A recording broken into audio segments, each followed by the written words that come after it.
नमस्कार। आज मैं फिर आपके सामने उसी दौर की अपराध की एक और घटना लेकर आया हूँ। उसी दौर का मेरा मतलब आप समझ गए होंगे, मैं बार-बार उसे रिपीट नहीं करना चाहता। बस इतना बताना चाहता हूँ कि ये वो दौर था जब अपराध और अपराधी अपने चरम पर थे। आज का वाक़या 23 मई 1997 का है। थाना है हुसैनगंज और ज़िला है लखनऊ। हुसैनगंज बीच शहर का घनी आबादी वाले क्षेत्र में बसा हुआ थाना है। उसका कैचमेंट एरिया भी बहुत घनी और पुराने शहर की आबादी वाला एरिया है। वहाँ पर 2 लड़कियाँ आईं थाने पर। एक की उम्र 15 साल और एक की उम्र 12 साल। उन दोनों के बाल आड़े तिरछे कटे हुए थे। ऐसा लग रहा था किसी ने ज़बरदस्ती बिना लड़कियों की मर्जी के ये बाल आड़े तिरछे काट दिए हैं, जैसे अनाड़ी कभी कोई बाल काट दे उस तरह से बाल कटे हुए थे।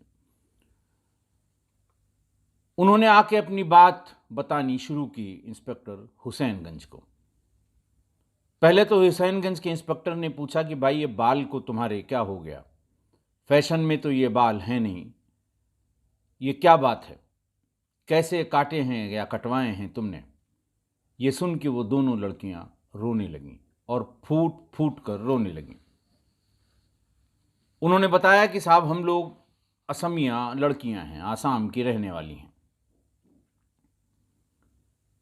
बहनें नहीं हैं, दोनों अलग अलग हैं, लेकिन हैं दोनों ही आसाम की। उनका मतलब नॉर्थ ईस्ट से था शायद, और अपने को आसाम की बता रही थी। फिर जो लड़कियों ने दास्तान अपनी बताई, इंस्पेक्टर ने फौरन थाने पर तैनात 2 महिला कांस्टेबल्स को बुलाया और उनसे कहा कि इनसे ज़रा इन लड़कियों से बात करो। ये पूरी बात या तो बता नहीं पा रही हैं या अच्छी तरह से कम्युनिकेट नहीं कर पा रही हैं। मेरा पूछना ठीक नहीं है, तुम इनसे पूछ के बताओ बात क्या है। काफ़ी देर तक उन 2 महिला कांस्टेबल्स ने उन लड़कियों से बात की। बात करने के बाद वो सीधे इंस्पेक्टर के पास आईं और बोलीं, सर पहले इन दोनों का मेडिकल करवा लिया जाए, ताकि ये जो बात बता रही हैं वो सही है या गलत है, इसका निर्धारण किया जा सके। इंस्पेक्टर ने कहा, बिल्कुल ठीक है, रवानगी कराइए इनको लेके झलकारी बाई महिला चिकित्सालय जो हजरतगंज चौराहे पर है, वहाँ पर ले जाइए और इनका मेडिकल कराइए। दोनों महिला कांस्टेबल्स उन दोनों लड़कियों को लेकर झलकारी बाई महिला चिकित्सालय गईं। वहाँ जो अटेंडिंग डॉक्टर मौजूद थीं, उनको बताया कि डॉक्टर साहब इन दोनों का मेडिकल सिर्फ प्राइमा फेसी एक मेडिकल कर दीजिए कि इन दोनों में ये दोनों प्रेग्नेंट हैं अथवा नहीं हैं। उन्होंने कहा ये बहुत छोटी सी बात है, मैं इसको अभी तुरंत प्राइमा फेसी एग्जामिनेशन के बाद बता दूंगी। थोड़ी देर बाद डॉक्टर ने बताया कि ये जो बड़ी लड़की है जिसकी उम्र आप 15 साल बता रही हैं और है भी शायद ये 13-14 साल की या 15 साल की, ये तो 3 महीने की प्रेगनेंसी है इसको। दूसरी जो 12 साल की है उसको प्रेगनेंसी तो नहीं है, बट ये बुरी तरह से सेक्सुअली असॉल्ट की गई है और मैं तो ये चाहूँगी कि आप प्रॉपर इनका जो मेमो होता है वो लेकर आएँ और इनका मेडिकल एग्जामिनेशन कराएं। दोनों महिला कांस्टेबल इन दोनों लड़कियों को लेकर फिर से इंस्पेक्टर हुसैनगंज के पास गईं और उन्होंने बताया कि मैंने इनका प्राइमरी मेडिकल चेकअप कराया है। जो ये 15 साल की लड़की है ये 3 महीने की प्रेग्नेंट है और दूसरी के बारे में भी डॉक्टर ने बताया है कि बहुत बुरी तरह से सेक्सुअली असॉल्ट की गई हैं। इनके साथ बहुत विभत्स तरीके के का दुष्कर्म हुआ है और इन्होंने जो किस्सा बताया है उसके हिसाब से हमें फ़ौरन उस घर को रेड करना चाहिए, वरना अगर ये बात पता लग गई कि ये थाने पर आई हैं तो वो लड़के मिलेंगे नहीं जिन्होंने इन दोनों के साथ ये दुष्कर्म किया है। इंस्पेक्टर हुसैनगंज ने फ़ौरन कहा कि बिल्कुल ठीक है। एक कांस्टेबल लिए, इंस्पेक्टर हुसैनगंज खुद थे। वो दोनों लड़कियां और महिला कांस्टेबल्स अपनी थाने की जीप से पहुंचे वहां पर। अपने ही थाना क्षेत्र के भुइयन देवी का मंदिर एक बड़ा फेमस जगह है, छितवापुर चौकी के अंतर्गत आता है। जब आप रेलवे स्टेशन से उतरकर और हज़रतगंज की तरफ आएंगे तो जैसे ही रोड सीधी होगी मोड़ के किसी मोड़ से मुड़ने के बाद, तो दाहिनी तरफ ये छितवापुर भुइयन देवी का मंदिर है। वहाँ पर महिला कांस्टेबल्स भी और सब लोग घुसे और वहाँ से 2 लड़कों को पकड़ कर ले आए। एक लड़के का नाम विक्रम भोला और दूसरे का नाम मोहित था। उन्हें गिरफ्तार करके थाना हुसैनगंज लाया गया। महिला कांस्टेबल्स ने उन दोनों लड़कियों को और लड़कों को आमने सामने किया। दोनों के सामने एक ही दो, इन दोनों को जानते हो कि नहीं जानते हो, ये कुछ बता रही हैं, सही है कि गलत है। वो दोनों लड़के सिर झुका के खड़े रहे, कुछ भी नहीं बोले, एक शब्द भी नहीं बोले। बार बार सवाल पूछने पर जब वो बिल्कुल नहीं बोले तो महिला कांस्टेबल्स ने इंस्पेक्टर से कहा कि सर आप अपने कक्ष में जाइए, मुझे जरा, हम लोगों को जरा इनसे पूछताछ कर लेने दीजिए। तब तक थाने की तैनात और 2-3 महिला कांस्टेबल्स भी वहां आ गई थीं। लड़कियों ने उनको कान में बताया कि इन दोनों ने क्या क्या किया है। जैसे ही इंस्पेक्टर और जो मेल कांस्टेबल थे वहां से हटे, महिला कांस्टेबल्स जिनकी संख्या 5-6 हो गई थी, उन्होंने खुद से ही स्वतः ही दोनों लड़कों से श्रेणीबद्ध पूछताछ शुरू कर दी। महिलाएं जब अपने पर आ जाएं, और खासकर महिला पुलिसकर्मी, तो आप अंदाज लगाइए कि वो श्रेणीबद्ध पूछताछ किस तरह से कर रही होंगी। थाना आसपास से बहुत ही घनी लोकेलिटी से घिरा हुआ है और थाने के भीतर की चीख पुकार ऐसा नहीं है कि अगल बगल के घर वालों को नहीं सुनाई देती होगी, लेकिन सालों साल से, 50 साल से वो इस चीख पुकार के सुनने की शायद अगल बगल के लोग आदी हो गए हैं। लेकिन फिर भी किसी ने आकर इंस्पेक्टर को उनके कक्ष में बताया कि पीछे लगता है कोई बड़ी पूछताछ हो रही है, काफ़ी देर से चिल्लम हो रही है। इंस्पेक्टर अपने कक्ष से निकलकर बाहर गए। उनको भी आवाज़ सुनाई पड़ रही थी। वो सीधे वहीं पहुंचे जहां महिलाएं श्रेणीबद्ध पूछताछ 2 लड़कों से कर रही थीं। इंस्पेक्टर ने कहा कि अब तुम लोग दूर हट जाओ, ये तुम्हारा काम नहीं है, ये पुरुष कांस्टेबल्स का काम है। अभी जरा सी ऊंच नीच हो जाएगी तो पूरे थाने को भुगतना पड़ेगा। आप लोग बगल हटिए, हम लोग पूछताछ कर लेंगे। लेकिन महिला पुलिसकर्मी नहीं मानी। वो इंस्पेक्टर के सामने भी पूछताछ का कार्यक्रम और तेजी से चलाती रहीं। बड़ी मुश्किल से उन महिला कांस्टेबल्स को, उन महिला सब इंस्पेक्टर को उन लड़कों से अलग किया गया और ये कहा गया कि आप लोग आइए, पहले बताइए कि बात क्या है, क्या आपकी समझ में आया, क्या ये बता रहे हैं, क्या आप पूछ रही थीं, क्या इनका जवाब था। महिला कांस्टेबल्स ने आकर पूरी बात बताई कि वो क्यों इतना परेशान है, क्यों इतने गुस्से में हैं और इन दोनों ने क्या क्या किया है। जो उन लड़कियों ने बताया उसके हिसाब से हुसैनगंज के छितवापुर चौकी के भुइयन देवी मंदिर के पास श्रीमती डी सिंह अपने घर में सेंट जोसेफ एकेडमी नाम का स्कूल चलाती हैं। उनके पति का भी थोड़े दिन पहले ही देहांत हो गया था। उनके साथ उनकी बहन की 2 लड़कियां और एक लड़का, बाहर से लाई हुई 2 अन्य लड़कियां और ये 2 आसामी लड़कियां उनके साथ रहा करती थीं। उन्होंने ये भी बताया कि जो बाकी लड़कियां और लड़के रहते थे, श्रीमती सिंह उनको अपने स्कूल में पढ़ाती लिखाती थीं।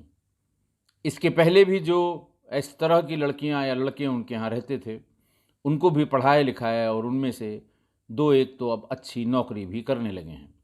लेकिन इन दोनों को कतई वो पढ़ाती लिखाती नहीं थीं, घर का सारा काम कराती थीं और इन्हें कभी बाहर जाने नहीं देती थीं। श्रीमती सिंह के घर में चारबाग रेलवे स्टेशन जो वहाँ से पास है, उसके पास की एक लोकेलिटी का एक लड़का जो उन्हीं का पढ़ाया हुआ था, आया करता था, जिसका नाम विक्रम उर्फ भोला था। एक दिन उसने घर में, जब श्रीमती सिंह भी नहीं थी और दूसरी जो मेंबर्स हैं वो भी नहीं थी, तो इन दोनों आसामी लड़कियों में से बड़ी लड़की के साथ मुँह काला किया। फिर धीरे धीरे उसकी आदत सी बन गई। इसी बीच में घर में रहने वाले श्रीमती सिंह के बहन का बेटा मोहित, उसे भी इसकी भनक लग गई और फिर दोनों ने दोनों लड़कियों के साथ कुकर्म करना शुरू किया। एक बार नहीं, कई बार दोनों के साथ दुष्कर्म किया गया और इन्हीं दोनों लड़कों ने किया। इन्हीं दो की एंट्री ही थी उस घर में, बाकी सब महिलाएं थीं। इसी बीच में बड़ी लड़की को यह महसूस हुआ कि शायद वो प्रेग्नेंट हो गई है। उसने ये पूरी बात अपनी छोटी बहन को बताई जो 12 वर्ष की थी। ये दोनों एक दिन सामान लेने ये कभी कभी बाहर जाती थी। अगल बगल दुकानें हैं, बहुत छोटे छोटे अंतराल पर छोटी छोटी दुकानें हैं। उस बहाने से वहाँ निकल कर गईं और भुयन देवी मंदिर के पीछे एक महिला डॉक्टर रहती हैं, जहाँ कभी कभी इनके जुकाम बुखार का इलाज कराने डी सिंह इनको लेके जाती थीं। श्रीमती डी सिंह सीधे उनके यहाँ पहुँच गईं। अकेले में उनको पूरी बात बताई कि मुझे ऐसा लगता है कि मैं प्रेग्नेंट हो गई हूँ। डॉक्टर ने चेक करके ये बताया कि हाँ, तुम 3 महीने की प्रेग्नेंट हो। वो दोनों घबरा के वहाँ से सीधे अपनी माँ, जिनको वो मम्मी कहते थे, क्योंकि इन बच्चियों को अपने माँ बाप का पता नहीं था। श्रीमती सिंह के पति आसाम में सेना में पोस्टेड थे और वहीं ये दोनों बच्चे इनके सर्वेंट क्वार्टर्स में, जो वहाँ पर आसपास घरेलू कामकाज करने वाले प्राइवेट लोग होते हैं, उन्हीं के पास ये 2 बच्चियाँ बहुत छोटी उम्र से रहती थीं। 3-4 साल की रही होंगी, जिनके माँ बाप का पता नहीं था। उसी सर्वेंट क्वार्टर्स में पली बढ़ी रहीं और जब उनका देहांत हो गया तो श्रीमती सिंह इन दोनों को अपने साथ ले आईं।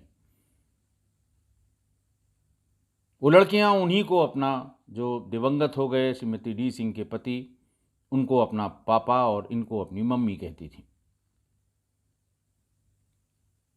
जब उसको अपनी प्रेगनेंसी का पता लगा तो वो घबरा कर उसने अपनी मम्मी यानी श्रीमती डी सिंह को बताया कि ऐसा ऐसा हुआ है और मैंने फलां डॉक्टर से पता किया है, तो उनका ये कहना है।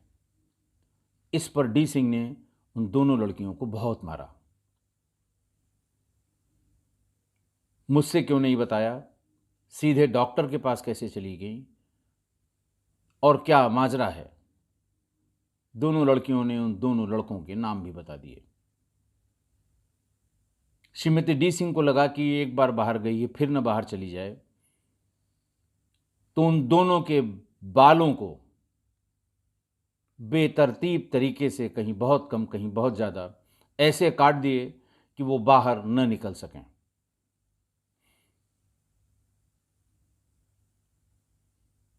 दोनों लड़कियां बहुत परेशान थीं।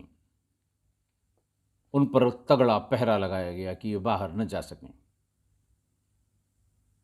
लेकिन चूंकि उनकी परेशानी बढ़ रही थी और धीरे धीरे बढ़ रही थी, एक दिन वो भाग के थाना हुसैनगंज पहुंच गई। थाना हुसैनगंज में इंस्पेक्टर को उन्होंने अपनी आप बीती बताई मैंने बाकी बताया कि महिला कांस्टेबल्स ने उनका मेडिकल कराया, उन्हें पता लगा कि इनकी प्रेगनेंसी है। दोनों अभियुक्त गिरफ्तार हो चुके थे और उनसे जो पूछताछ हुई थी उससे सारी बात पता भी लग गई थी। पुलिस ने श्रीमती डी सिंह को भी बुलाया, उनसे भी पूछताछ हुई, कड़ाई से पूछताछ हुई, लेकिन तब तक पैरवी करने वालों की भीड़ थाने के बाहर जमा हो गई। श्रीमती डी सिंह ये कहती रहीं कि मुझे इस बारे में कोई जानकारी नहीं है, मैं कतई नहीं जानती कि घर में ऐसा भी कुछ हुआ है। उनसे पूछा गया कि जब इन लड़कियों ने आपको बताया कि इनके साथ ये हुआ है तो आपने क्या किया, आपने किसको सूचना दी, पुलिस को क्यों सूचना नहीं दी? लेकिन बस वही गोल मटोल जवाब उन्होंने इसका दिया और उसके बाद अपने बचाव की तमाम बातें करती रहीं। पुलिस ने 376 में यानी दुराचार में अपराध पंजीकृत करके दोनों लड़कियों का मेडिकल कराया और दोनों लड़कों को जेल भेज दिया।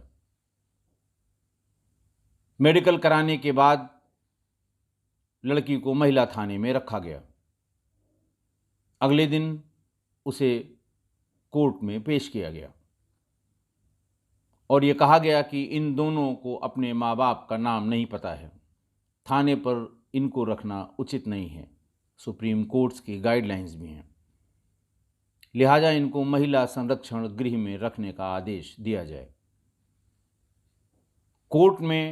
कोर्ट ने उन दोनों को महिला संरक्षण गृह में रखने के आदेश दे दिए। वो दोनों महिला संरक्षण गृह भेज दी गईं। आज की घटना, घर में काम करने वाली 2 असमिया लड़कियों के साथ जो हुआ वो अकल्पनीय था। ऐसे घर में जब एक मेल मेंबर यानी मोहित को छोड़कर सारे घर वाले महिलाएं थीं, डी सिंह को इंक्लूड कर लें अगर आप, उनके सहित 2 उनके बहन की लड़कियां, डी सिंह स्वयं और 2 ये लड़कियां, 5 महिलाओं और 1 वो मोहित जिस घर में थी, उस घर में एक बाहरी व्यक्ति और मोहित दोनों मिलकर 2 नाबालिग बच्चियों की अस्मत से खेलते रहे और 1-2 दिन की बात नहीं थी, सालों से खेलते रहे। ये यकीन करना बहुत मुश्किल है कि घर में ये सब कुछ होता रहा, बाकी घर वालों को इसकी भनक नहीं लगी।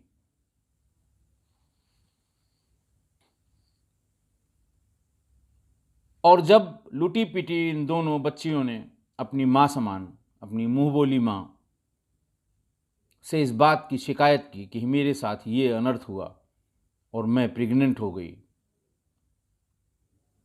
तो श्रीमती डी सिंह जो पढ़ी लिखी थी, स्कूल चलाती थी, स्कूल की प्रधानाचार्य थी, बजाय इसके कि उनकी मदद करती, पुलिस को इत्तला करती, उनके साथ सहानुभूति रखती, डंडों से उन्हें बहुत पीटा दोनों को और ये कहा कि खबरदार कहीं जुबान नहीं खोलोगी, और बाल इसलिए काट दिए कि बच्चियों को, महिलाओं को अपने बाल से बहुत प्यार होता है। ये बात सभी लोग जानते हैं कि अगर बाल काट दूंगी तुम्हारे शर्म की ये कभी बाहर नहीं जाएंगी।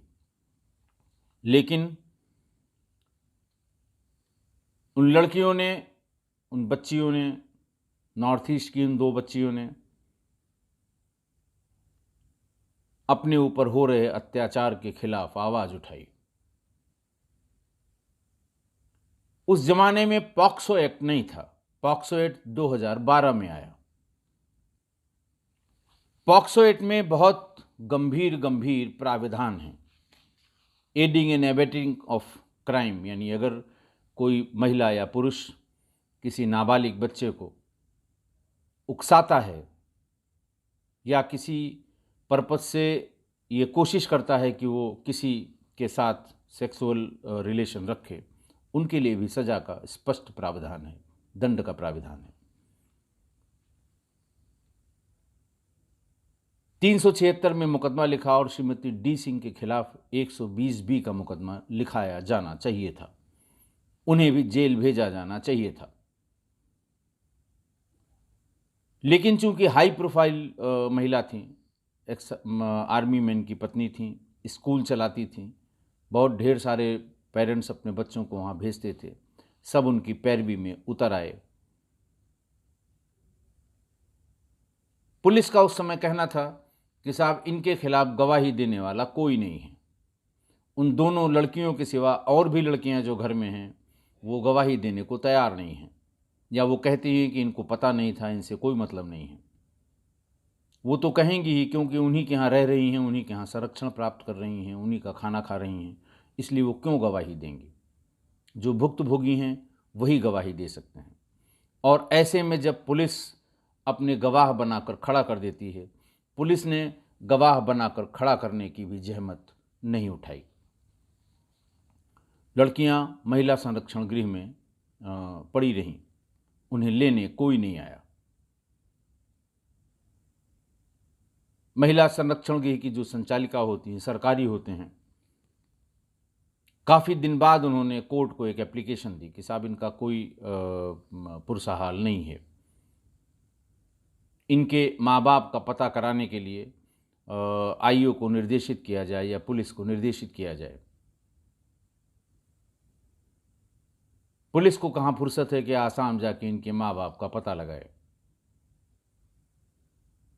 धीरे धीरे 2 साल या 2.5 साल बाद ये लड़कियां भी वहाँ से या तो निकल गईं महिला संरक्षण गृह से, जिसकी संभावना कम लगती है क्योंकि बाहर कोई उनका ठिकाना नहीं था, या महिला संरक्षण गृह में लोगों ने इन्हें भगा दिया।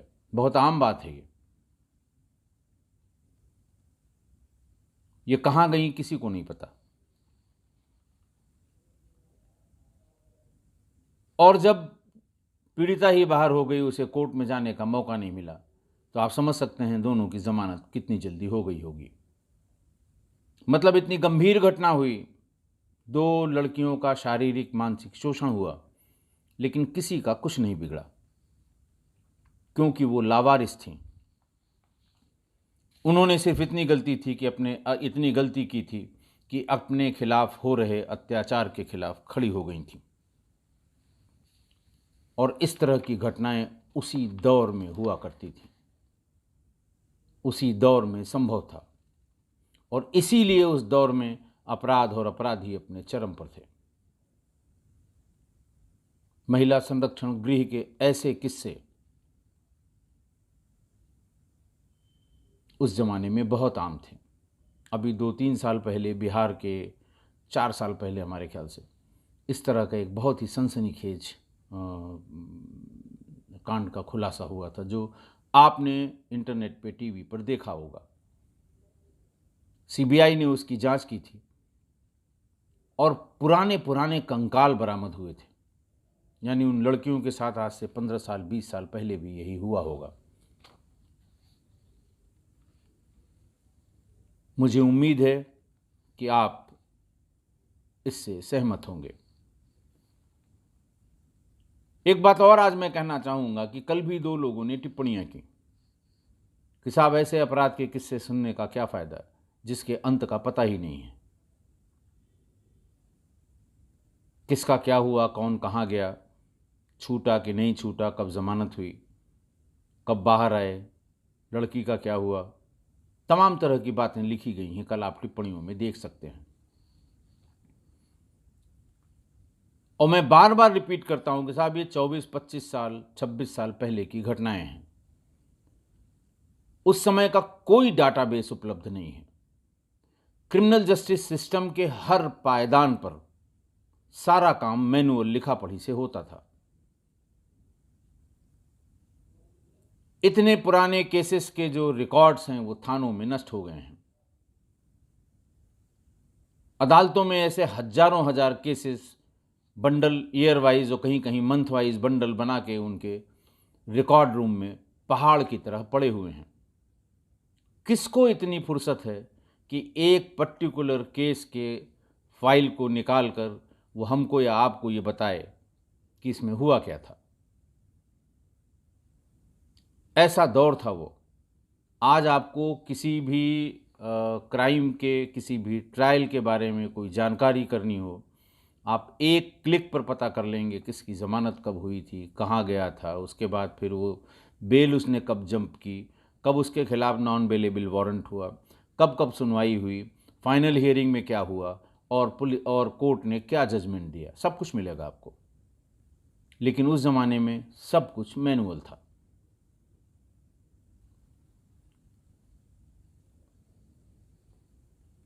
मेरा मकसद सिर्फ ये है कि आप बीते हुए कल में खुद को रखकर उस समय की सिचुएशन, उस समय की स्थिति को देखें। कैसे कैसे अपराध हुआ करते थे, कैसे कैसे लोग बच जाते थे।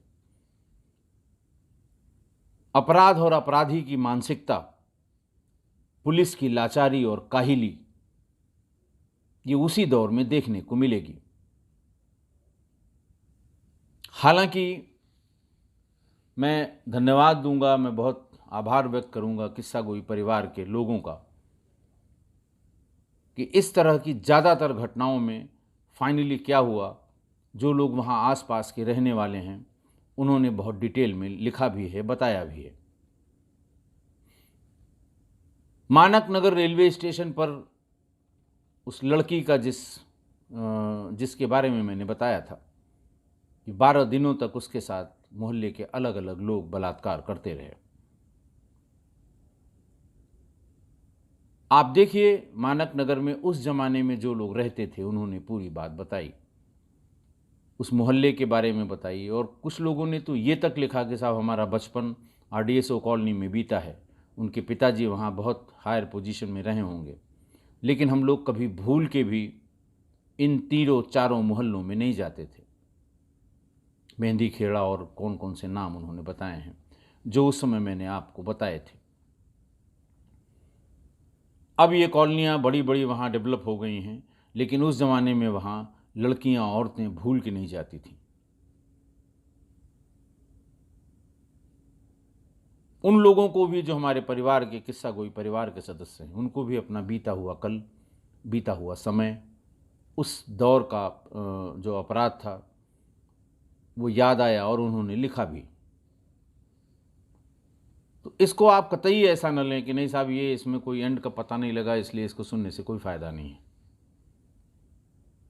मैं सिर्फ आपको एहसास कराना चाहता हूँ कि आप बहुत अच्छे ज़माने में हैं, कम्युनिकेशन के ज़माने में हैं। बाहर बैठे लोगों से आप बहुत आराम से बात कर सकते हैं,